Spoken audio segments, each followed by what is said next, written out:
They were starting with Hitlerjugend and BDM, those little clubs there you joined, and well, I wanted to be in that BDM too. You know, my girlfriends all were in there, had their cute little blue skirts with their little mustard-colored blouses with their little neck. And they used to have little meetings, and I thought it'd be nice to get away from the housework a little bit, go with my girlfriend. My mother says, "Yeah, I give you a bit, and you got plenty of it right here to do." So we were never allowed to join anything like that. She wouldn't let us. For some reason, my father wouldn't either. So anyway, and there was no big situation. This is just all got started.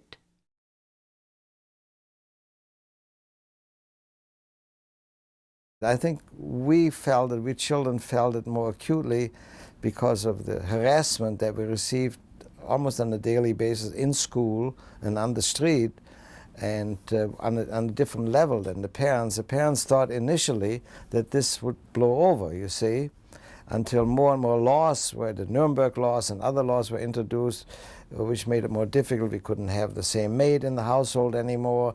We couldn't buy in certain stores anymore. We couldn't go to a swimming pool anymore. We couldn't go into parks anymore. When all of these laws were introduced, we really felt it more and more year after year.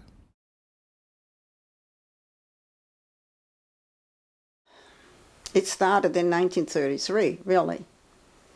But I had very good friends of whom I knew that they were members of the Nazi Party since 1928. And she was one of my best friends. She didn't care that I was Jewish, and I didn't care that she was a Nazi. She was one of my sports friends, and we got along very well.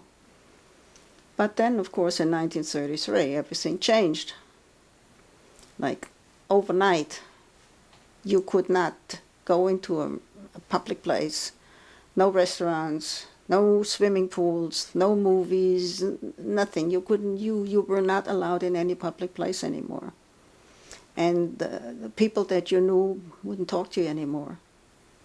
Friends that you had, they would shun you, most of them.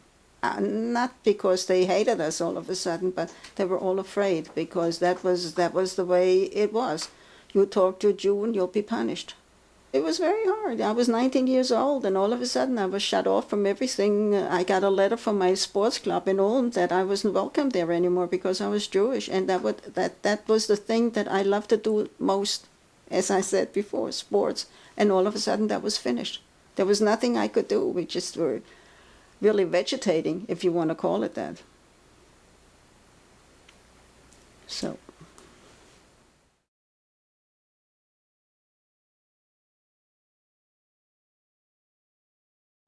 I woke up one night and there was a lot of noise, like the breaking of glass.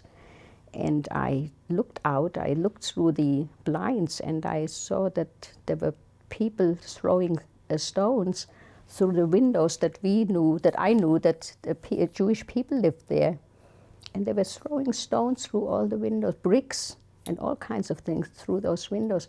And I realized that they're breaking all the windows of the Jews, and that is what became the infamous Kristallnacht, Crystal Night.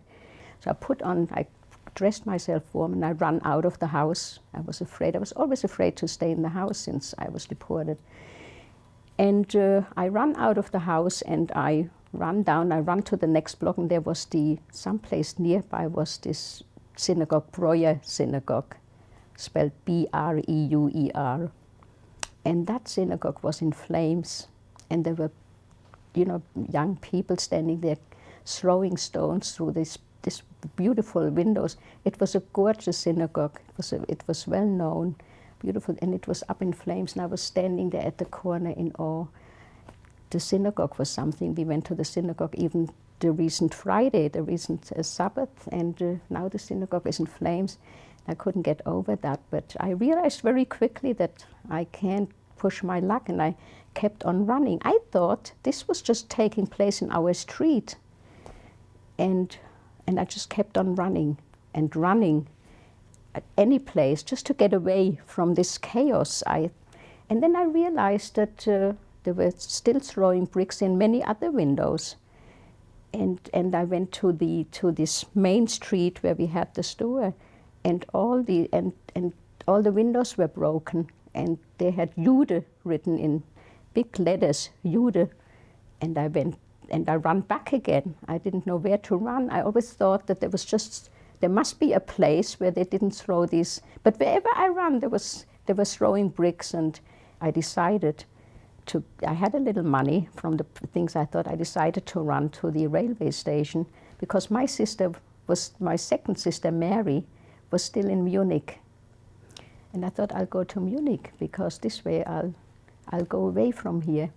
And that's what I did.